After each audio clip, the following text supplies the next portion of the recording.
Oi pessoal, mais um Diário da Depressão para compartilhar a minha experiência e de repente ajudar o pessoal que pode estar passando por algo igual, né? E que às vezes se faz a mesma cobrança que eu e muitos outros faziam, né? Eu tenho conversado bastante com o pessoal que entrou no grupo e tal, então a gente tem trocado bastante informações e é assim, né, você vê o julgamento que ainda nos dias de hoje acontece, acaba deixando você numa situação bem constrangedora quando você se descobre doente, né? Pra mim, a experiência foi bem impactante e bem difícil também, né? Eu tinha, assim, apoio do meu esposo, né, da minha família, parte pelo menos da minha família entendia e me apoiava, e quem não entendia, no mínimo, se manteve meio que distante para não julgar. Mas ainda assim, você passa por situações bem complicadas. Eu tive julgamento de algumas pessoas que eu fiquei assim, como? O que tá acontecendo? Eu sou cristã, então para mim foi bem difícil aceitar a doença, porque tem muito esse estigma de que se você tem Deus ou mesmo se você tem uma religião, você não sofre de depressão. Isso é mito, gente, completamente, tá? Essas histórias de, vai pra igreja que você vai ser curado. Não é só isso, né? Claro, a igreja foi fundamental no meu processo de cura, tá? A fé foi assim, acho que a minha base mais forte para o processo de cura. Mas eu me pegava assim, me perguntando por que eu tô passando por isso? Se, né, eu tenho fé, tô na igreja, enfim. Talvez o peso para quem é cristão ou que tem uma religião praticante, né, seja até um pouco maior do que para aqueles que simplesmente se encontram doentes e tipo não tinha nenhum tipo de fé, nenhum tipo de religião. Porque ainda tem muito esse estigma de que se você tem uma religião, você tá com a sua mente saudável e pronto, você não vai ficar doente.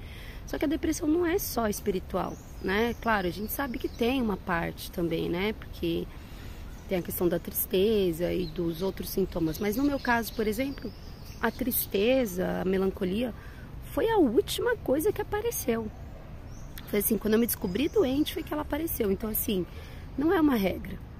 Você vai ver pessoas que vai estar com ar de feliz, alegre, cantarolando, e aquela pessoa está doente, está depressiva, está precisando de ajuda, e ela não vai pedir. Porque as pessoas vão dizer, mas como? Eu escutei no meu trabalho, tipo, como você está depressiva se você tem filhas maravilhosas, tem um bom marido, tem um bom emprego? Eu escutei na igreja. Não, se você tá doente com essa doença, deve ter alguma coisa errada na sua vida.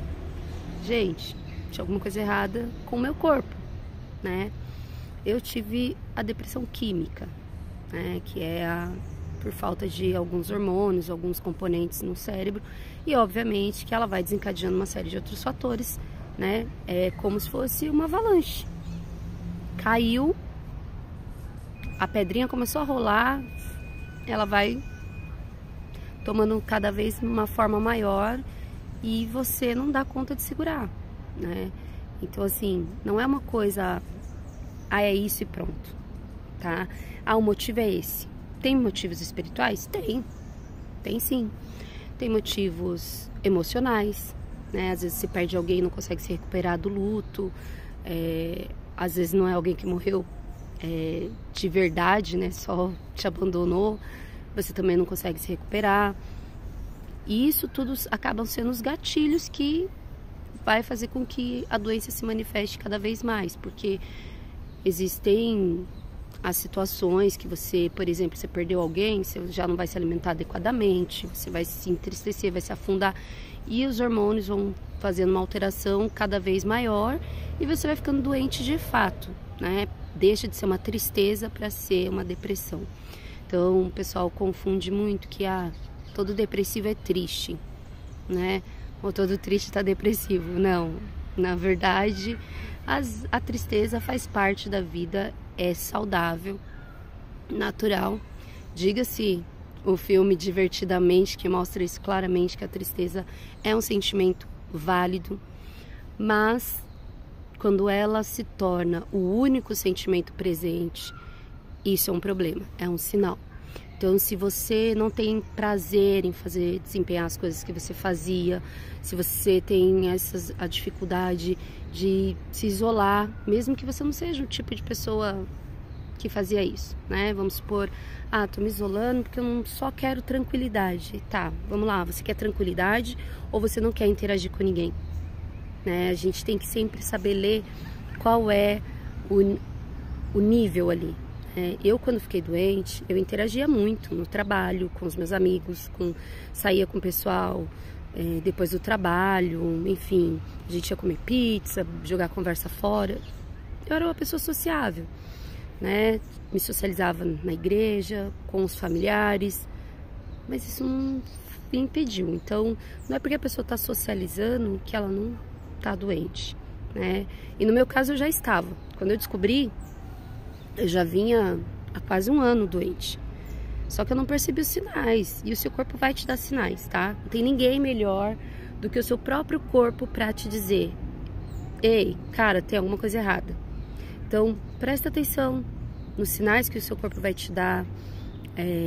De repente, um cansaço excessivo, uma dor de cabeça persistente,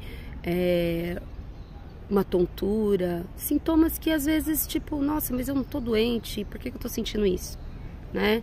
Eu tô tendo tontura, mas por quê? Não tô com fome, não dormi mal, e por que eu tô sentindo isso? Então não deixa de ser um alerta, tá? Eu cogitei que fosse N coisas antes de procurar um especialista.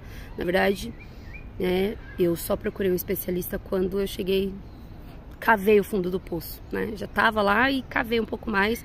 Aí eu falei, opa, eu preciso de ajuda profissional. Então, no meu caso, hoje eu olho e falo assim, cara, se eu tivesse prestado atenção e não tivesse sido tão cética, porque sim, eu era do grupo de, depressão é uma doença sim, mas não vai acontecer comigo. Eu só tô cansada, eu só tô exausta, eu só tô triste. Não, não era. A exaustão era um sintoma, a dor de cabeça frequente e N coisas que vieram acontecendo no decorrer de um ano inteiro eram sintomas que eu ignorei. E quando eu finalmente resolvi olhar para a doença, era meio que tarde demais, né, para parte racional se manter firme. Se eu não tivesse tido a ajuda, no caso, o suporte espiritual e do meu marido, eu com certeza não estaria aqui agora. Então, assim, foi literalmente Deus que trouxe ele, me impediu de fazer uma besteira. Foi Deus que me sustentou, mesmo quando eu não conseguia sentir a fé. Então, assim, a fé é importante, muito, né? Mas, se eu tivesse olhado os sinais, eu não teria chegado naquele nível. Então, fique atento aos sinais, pratique atividade física. Pode... É cansativo, eu sei. Às vezes ela dizia assim, eu não tenho tempo. Eu era da que não tinha tempo, tá? Eu arrumava tempo pra todo mundo e pra tudo, menos pra cuidar da minha saúde física e mental. Então, pra você cuidar dos outros, você tem que cuidar de você primeiro. Arrume tempo pra você. Faça uma atividade, faça um hobby, algo que você goste. Dê um tempo pra sua mente relaxar, né? E, dependendo do nível que você estiver passando, estiver sofrendo, procure um profissional, tá? Depressão não passa, não é um resfriado que você toma vitamina C e passa, tá? Até resfriado a gente precisa de remédio. Então, procure um profissional, tá bom? É isso, por hoje é isso, pessoal. E a gente se fala na próxima. Tchau!